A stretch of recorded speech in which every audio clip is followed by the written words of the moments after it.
Ethan Frome by Edith Wharton. Chapter 9. At the kitchen door, Daniel Burns sat in his sleigh behind a big-boned gray, who pawed the snow and swung his long head restlessly from side to side. Ethan went into the kitchen and found his wife by the stove. Her head was wrapped in her shawl, and she was reading a book called Kidney Troubles and Their Cure, on which she had had to pay extra postage only a few days before. Zena did not move or look up when he entered, and after a moment he asked, "Where's Maddie?" Without lifting her eyes from the page, she replied, "I presume she's getting down her trunk." Blood rushed to his face. "Getting down her trunk alone?" "Jotham Powell's down in the woodlot, and Daniel Burns says he daren't leave that horse," she returned.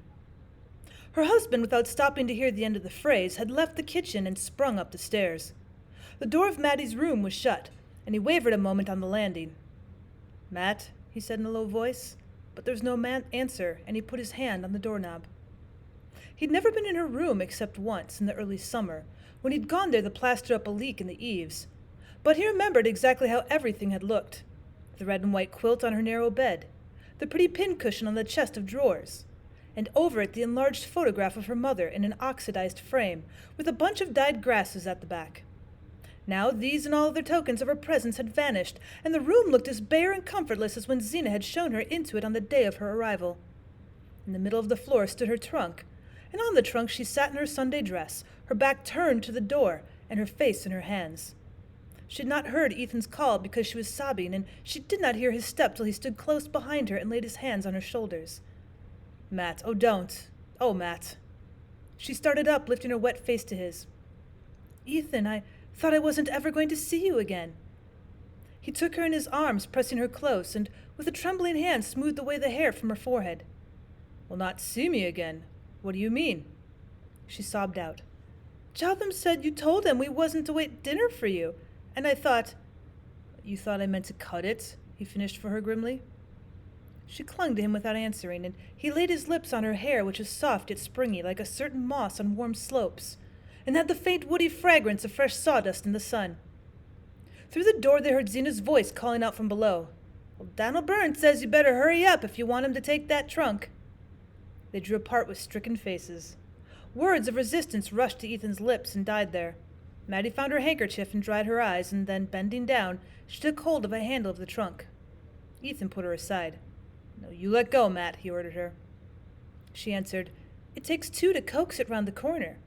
And, submitting to this argument, he grasped the other handle, and together they maneuvered the heavy trunk out to the landing. "Now let go," he repeated. Then he shouldered the trunk and carried it down the stairs and across the passage to the kitchen. Zena, who'd gone back to her seat by the stove, did not lift her head from her book as he passed. Maddie followed him out of the door and helped him to lift the trunk to the back of the sleigh. When it was in place, they stood side by side on the doorstep, watching Daniel Burns plunge off behind his fidgety horse.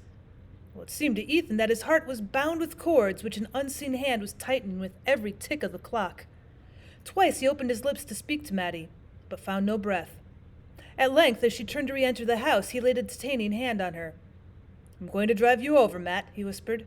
She murmured back, "I think Zena wants I should go with Jotham." "I'm going to drive you over," he repeated, and she went into the kitchen without answering. While at dinner, Ethan could not eat. If he lifted his eyes, they rested on Zena's pinched face, and the corners of her straight lips seemed to quiver away into a smile. She ate well, declaring that the mild weather made her feel better, and pressed a second helping of beans on Jotham Powell, whose wants she generally ignored. Maddie, when the meal was over, went about her usual task of clearing the table and washing up the dishes. Zena, after feeding the cat, had returned to her rocking chair by the stove, and Jotham Powell, who always lingered last, reluctantly pushed his chair back and moved toward the door. On the threshold, he turned back to say to Ethan, "What time will I come round for Maddie?" Ethan was standing near the window, mechanically filling his pipe while he watched Maddie move to and fro. He answered, "You needn't come around. I'm going to drive her over myself." He saw the rise of the color in Maddie's averted cheek, and the quick lifting of Zena's head. "Well, I want you should stay here this afternoon, Ethan," his wife said. "Jotham can drive Maddie over." Maddie flung an imploring glance at him, but he repeated curtly, "I'm going to drive her over myself." Zena continued in the same even tone, "But I wanted you should stay and fix up that stove in Maddie's room before the girl gets here. It ain't been drawing right for nigh on a month now." Ethan's voice rose indignantly. If it was good enough for Maddie, I guess it's good enough for a hired girl. That girl that's coming told me she was used to a house where they had a furnace, Xena persisted with the same monotonous mildness. Well, she better have stayed there then, he flung back at her, and turning to Maddie, he added in a hard voice. You be ready by 3, Matt. I've got business at Corbury. Jotham Powell had started for the barn, and Ethan strode down after him, aflame with anger. The pulses in his temples throbbed, and a fog was in his eyes. He went about his task without knowing what force directed him, or whose hands and feet were fulfilling its orders. It was not till he let out the sorrel and backed him between the shafts of the sleigh that he once more became conscious of what he was doing. As he passed the bridle over the horse's head and wound the traces around the shafts, he remembered the day when he had made the same preparations in order to drive over and meet his wife's cousin at the flats. It was little more than a year ago on just such a soft afternoon, with a feel of spring in the air. The sorrel, turning the same big ringed eye on him, nuzzled the palm of his hand in the same way, and one by one, all the days between rose up and stood before him. He flung the bearskin into the sleigh, climbed into the seat, and drove up to the house. When he entered the kitchen, it was empty, but Maddie's bag and shawl lay ready by the door. He went to the foot of the stairs and listened. No sound reached him from above, but presently he thought he heard someone moving about in his deserted study, and pushing open the door, he saw Maddie in her hat and jacket, standing with her back to him near the table. She started at his approach and, turning quickly, said, "Is it time?" "What are you doing here, Matt?" he asked her. She looked at him timidly. "I was just taking a look around, that's all," she answered, with a wavering smile. They went back to the kitchen without speaking, and Ethan picked up her bag and shawl. "Where's Xena?" he asked. "Well, she went upstairs right after dinner. She said she had those shooting pains again and didn't want to be disturbed." "Didn't she say goodbye to you?" "No, that was all she said." Ethan, looking slowly about the kitchen, said to himself with a shudder that in a few hours he would be returning to it alone. Then the sense of unreality overcame him once more, and he could not bring himself to believe that Maddie stood there for the last time before him. "Come on," he said almost gaily, opening the door and putting her bag into the sleigh. He sprang to his seat and bent over to tuck the rug about her as she slipped into the place at his side. "Well, now then, go along," he said, with a shake of the reins that sent the sorrel placidly jogging down the hill. "Well, we got lots of time for a good ride, Matt," he cried, seeking her hand beneath the fur and pressing it in his. His face tingled, and he felt dizzy as if he'd stopped in the Starkfield saloon on a 0 day for a drink. Well, at the gate, instead of making for Starkfield, he turned the sorrel to the right up the Bettsbridge Road. Maddie sat silent, giving no sign of surprise. But after a moment she said, "Are you going round by Shadow Pond?" He laughed and answered, "I knew you'd know." She drew closer under the bearskin, so that looking sideways around his coat sleeve he could just catch the tip of her nose and a blown brown wave of hair. They drove slowly up the road between the fields, glistening under the pale sun, and then bent to the right down a lane edged with spruce and larch. Ahead of them, a long way off, a range of hills stained by mottlings of black forest flowed away in round white curves against the sky. The lane passed into a pine wood with boles reddening in the afternoon sun and delicate blue shadows on the snow. As they entered it, the breeze fell and a warm stillness seemed to drop from the branches with the dropping needles. Here the snow was so pure that the tiny tracks of wood animals had left it on its intricate lace-like patterns, and the bluish cones caught in its surface stood out like ornaments of bronze. Ethan drove on in silence till they reached a part of the wood where the pines were more widely spaced. Then he drew up and helped Maddie to get out of the sleigh. They passed between the aromatic trunks and the snow breaking crisply under their feet, till they came to a small sheet of water with steep wooded sides. Across its frozen surface from the farther bank, a single hill rising against the western sun threw the long conical shadow which gave the lake its name. It was a shy, secret spot, full of the same dumb melancholy that Ethan felt in his heart. He looked up and down at the little pebbly beach till his eye lit on a fallen tree trunk half submerged in snow. "Well, that's where we sat at the picnic," he reminded her. The entertainment of which he spoke was one of the few they'd taken part in together. A church picnic which, on a long afternoon of the preceding summer, had filled the retired place with merrymaking. Maddie had begged him to go with her, but he had refused. Then, toward sunset, coming down from the mountain where he had been felling timber, he'd been caught by some strayed revelers and drawn into the group by the lake, where Maddie, encircled by facetious youths, and bright as a blackberry under her spreading hat, was brewing coffee over a gypsy fire. He remembered the shyness he had felt at approaching her in his uncouth clothes, and then the lighting up of her face, and the way she'd broken through the group to come to him with a cup in her hand. They'd sat for a few minutes on the fallen log by the pond, and she had missed her golden locket and set the young men searching for it. It was Ethan who'd spied it in the moss.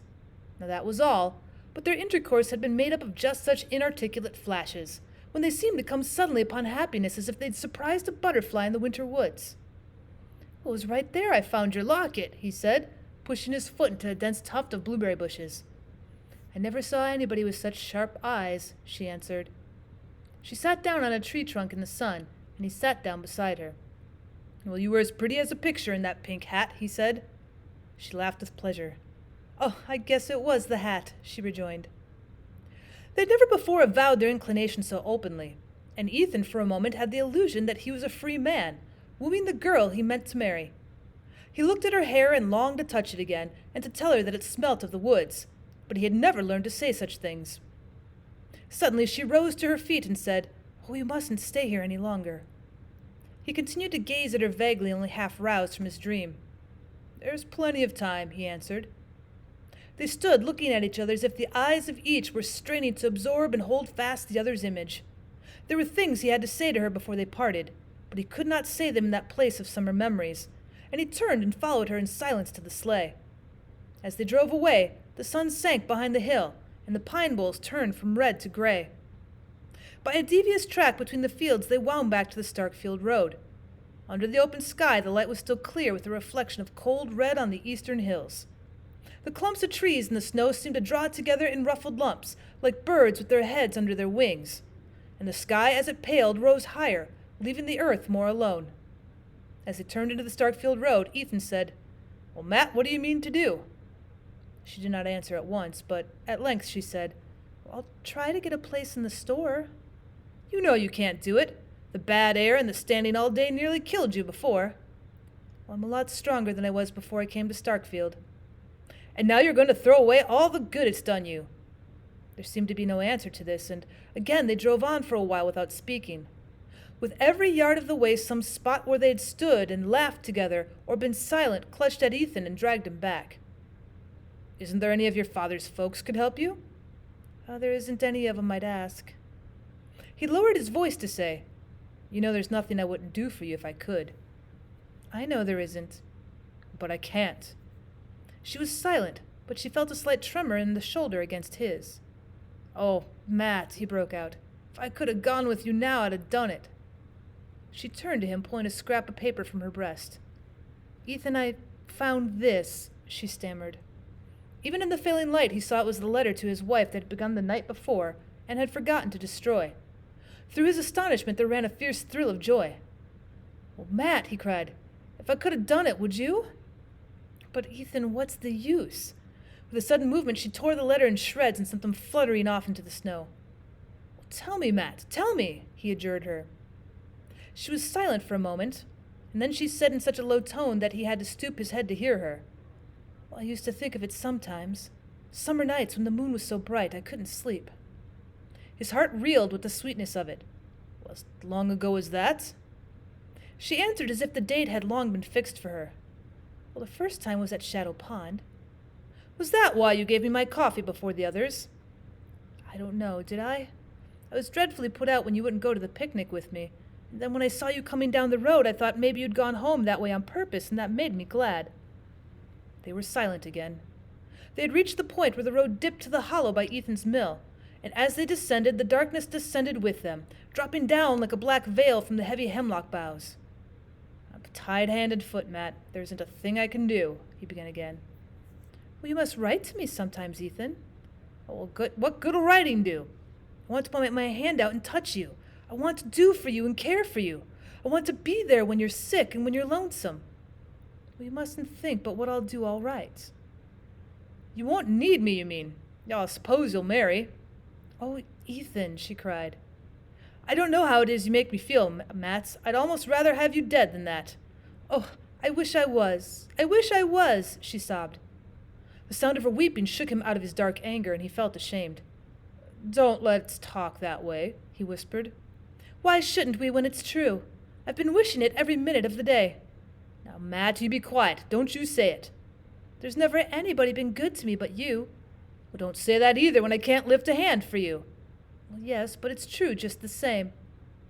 They had reached the top of Schoolhouse Hill and Starkfield lay below them in the twilight. A cutter mounting the road from the village passed them in a joyous flutter of bells, and they straightened themselves and looked ahead with rigid faces. Along the main street, lines had begun to shine from the house fronts, and stray figures were turning in here and there at the gates. Ethan, with a touch of his whip, roused the sorrel to a languid trot. As they drew near the end of the village, the cries of children reached them, and they saw a knot of boys with sleds behind them, scattering across the open space before the church. Well, I guess they'll be the last coast for a day or two, Ethan said, looking up at the mild sky. Matty was silent, and then he added, "We were to have gone down last night."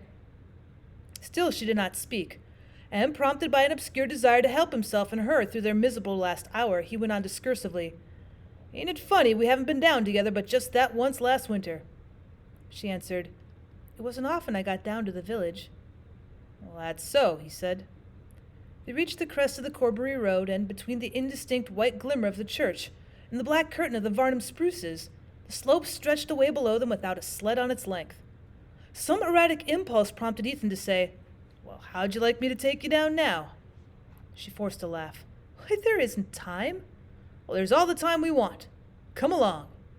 His one desire now was to postpone the moment of turning the sorrel towards the flats. "But the girl," she faltered. "The girl'll be waiting at the station."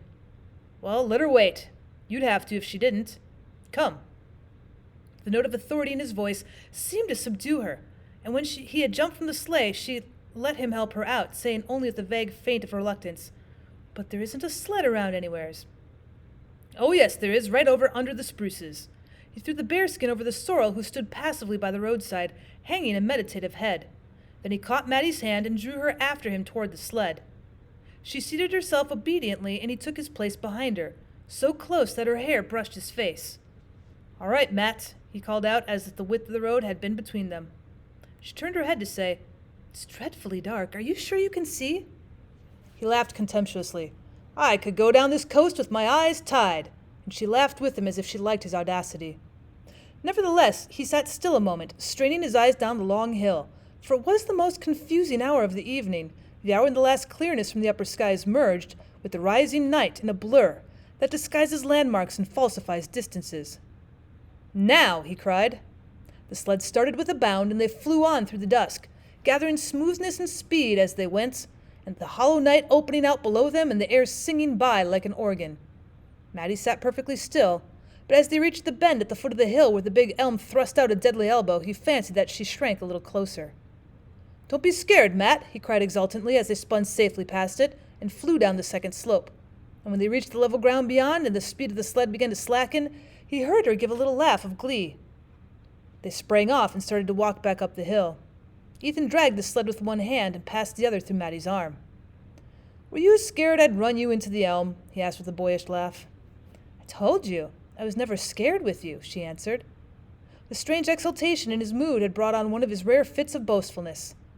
"It's a tricky place, though. The least swerve and we'd never have come up again. But I can measure distances to a hair's breadth. Always could." She murmured, "I always say you got the surest eye."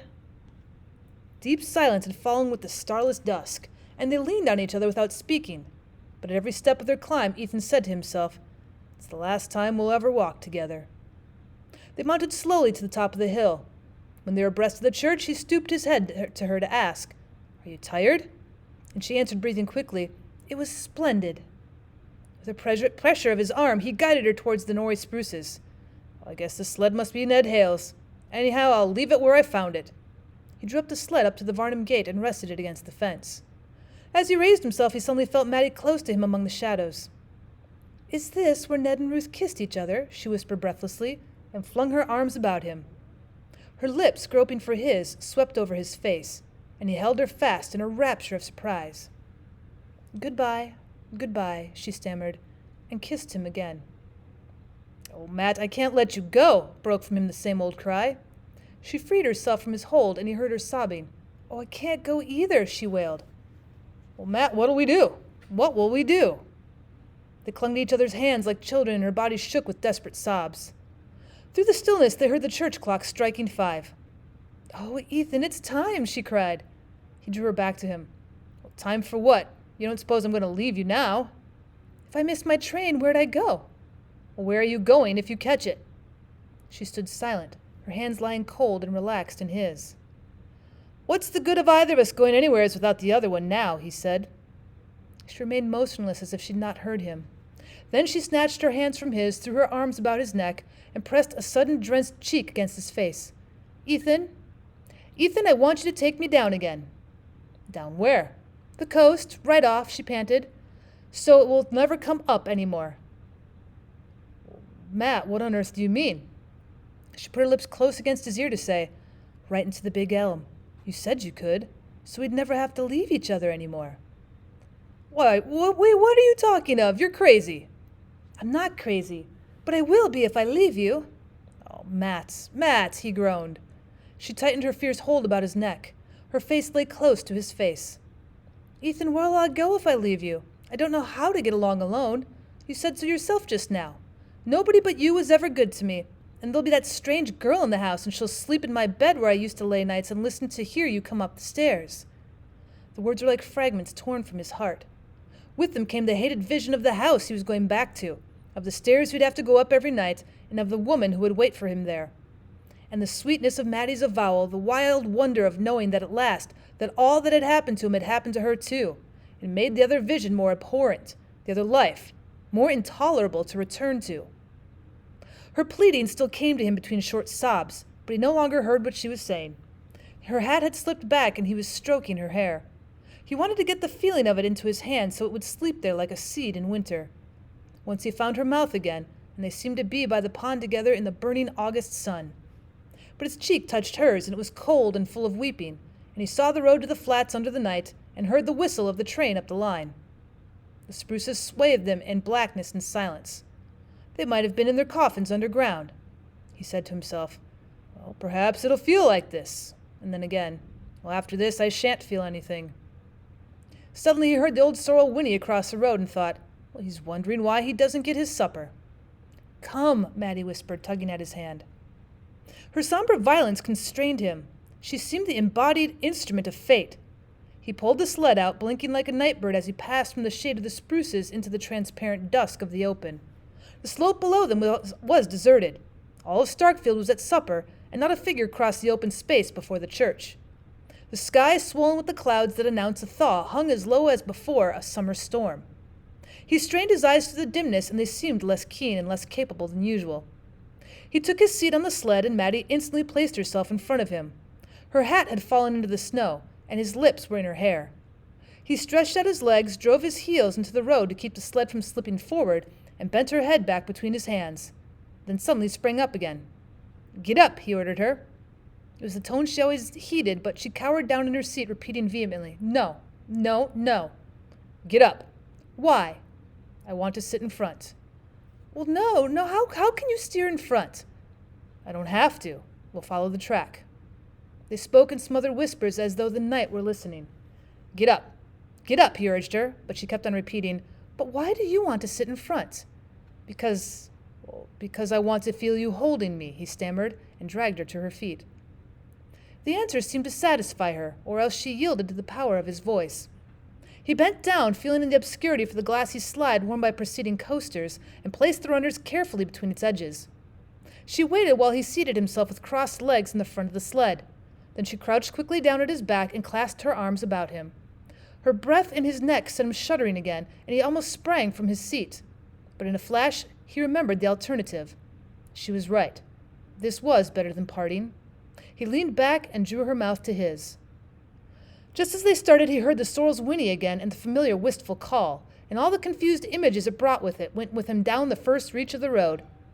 Halfway down there was a sudden drop, and then a rise, and after that another long, delirious descent. As they took wing for this, it seemed to him that they were flying indeed, flying far up into the cloudy night, with Starkfield immeasurably below them, falling away like a speck in space.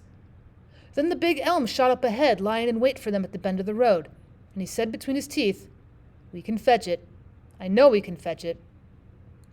As they flew toward the tree, Mattie pressed her arms together, and her blood seemed to be in his veins. Once or twice the sled swerved a little under them. He slanted his body to keep it headed for the elm, repeating to himself again and again, I know we can fetch it." And the little phrases she'd spoken ran through his head and danced before him on the air. The big tree loomed bigger and closer, and as they bore down on it, he thought, "It's waiting for us. It seems to know." But suddenly his wife's face with twisted monstrous lineaments thrust itself between him and his goal, and he made an instinctive movement to brush it aside. The sled swerved in response, but he righted it again, kept it straight, and drove on down to the black projecting mast. There was a last instant when the air shot past him, like millions of fiery wires, and then the elm. The sky was still thick, but looking straight up he saw a single star, and tried vaguely to reckon whether it were Sirius or... Well, the effort tired him too much, and he closed his heavy lids and thought that he would sleep. The stillness was so profound that he heard a little animal twittering somewhere nearby under the snow. It made a small, frightened cheep, like a field mouse, and he wondered languidly if it were hurt. Then he understood it must be in pain, pain so excruciating that he seemed mysteriously to feel it shooting through his own body. He tried in vain to roll over in the direction of the sound and stretched his left arm out across the snow. And now it was as though he felt rather than heard the twittering. It seemed to be under his palm, which rested on something soft and springy. The thought of the animal's suffering was intolerable to him, and he struggled to raise himself, and could not, because a rock or some huge mass seemed to be lying on him. But he continued to finger about cautiously with his left hand, thinking he might get a hold of the little creature and help it. And all at once he knew that the soft thing he'd touched was Mattie's hair, and that his hand was on her face. He dragged himself to his knees, the monstrous load on him moving with him as he moved, and his hand went over and over her face, and he felt that the twittering came from her lips. He got his face down close to hers with his ear to her mouth, and in the darkness he saw her eyes open and heard her say his name. "Oh, Matt, I thought we fetched it," he moaned, and far off up the hill he heard the sorrel whinny and thought, "I ought to be getting him his feed." The querulous drone ceased as I entered Frome's kitchen, and of the two women sitting there I could not tell which had been the speaker. One of them on my appearing raised her tall bony figure from her seat, not as if to welcome me, for she threw me no more than a brief glance of surprise, but simply to set about preparing the meal which Frome's absence had delayed. A slatternly calico wrapper hung from her shoulders, and the wisps of her thin gray hair were drawn away from a high forehead, and fastened at the back by a broken comb. She had pale, opaque eyes which revealed nothing and reflected nothing, and her narrow lips were of the same sallow color as her face. The other woman was much smaller and slighter. She sat huddled in an armchair near the stove, and when I came in she turned her head quickly toward me without the least corresponding movement of her body. Her hair was as gray as her companion's, her face as bloodless and shriveled, but amber-tinted, with swarthy shadows sharpening the nose and hollowing the temples.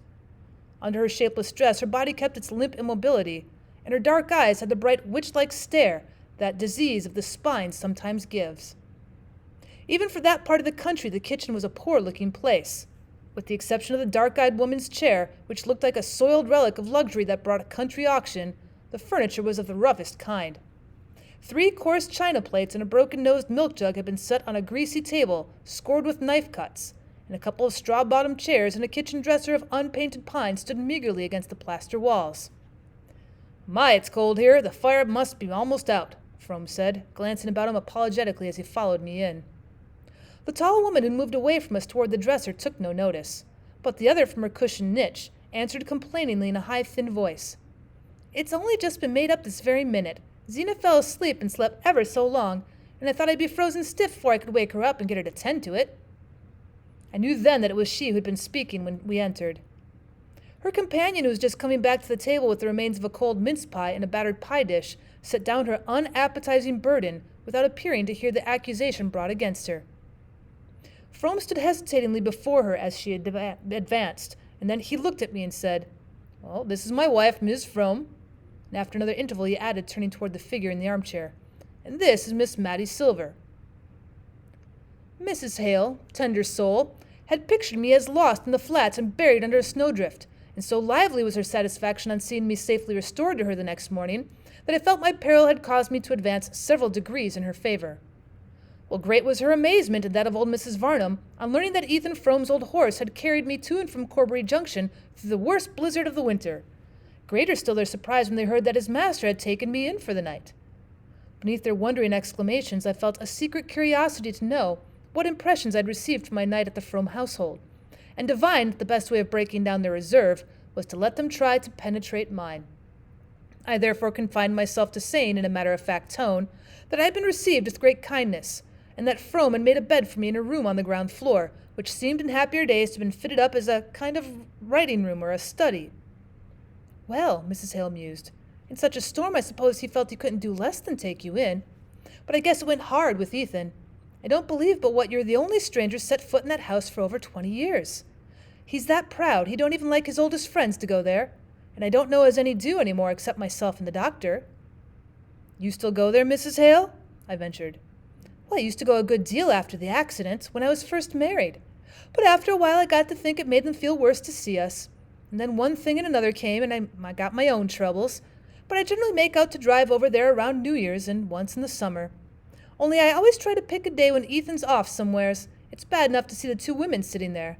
But his face when he looks round that bare place, oh, it just kills me. You see, I can look back and call it up on his Mother's Day, before their troubles. Old Mrs. Varnum by this time had gone up to bed, and her daughter and I were sitting alone after supper in this austere seclusion of the horsehair parlor.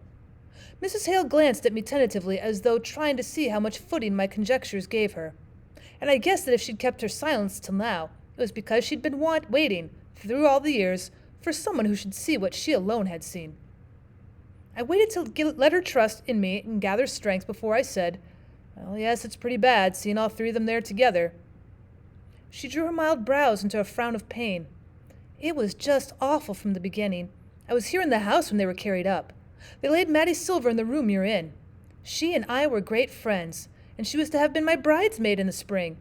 When she came to, I went up to her and stayed all night. They gave her things to quiet her, and she didn't know much till toward morning, and then all of a sudden she just woke up just like herself and looked straight at me out of her big eyes and said, Oh, I don't know why I'm telling you all this, Mrs. Hale broke off crying. She took off her spectacles, wiped the moisture from them, and put them on again with an unsteady hand. It got about the next day, she went on, that Zena Frome had sent Mattie off in a hurry because she had a hired girl coming, and the folks here could never rightly tell what she and Ethan were doing that night coasting, when they'd ought to have been on their way to the flats to catch the train. I never knew myself what Zena thought, and I don't to this day. Nobody knows Zena's thoughts. Anyhow, when she heard of the accident, she came right in and stayed with Ethan over to the minister's where they'd carried him. And as soon as the doctor said that Mattie could be moved, Zena sent for her and took her back to the farm. And she's been there ever since. Mrs. Hale answered simply, Well, there's nowhere else for her to go. And my heart tightened at the thought of the hard compulsions of the poor. Yes, there's she been, Mrs. Hale continued, and Zena's done for her and done for Ethan as good as she could. It was a miracle considering how sick she was, but she seemed to be raised right up just when the call came to her.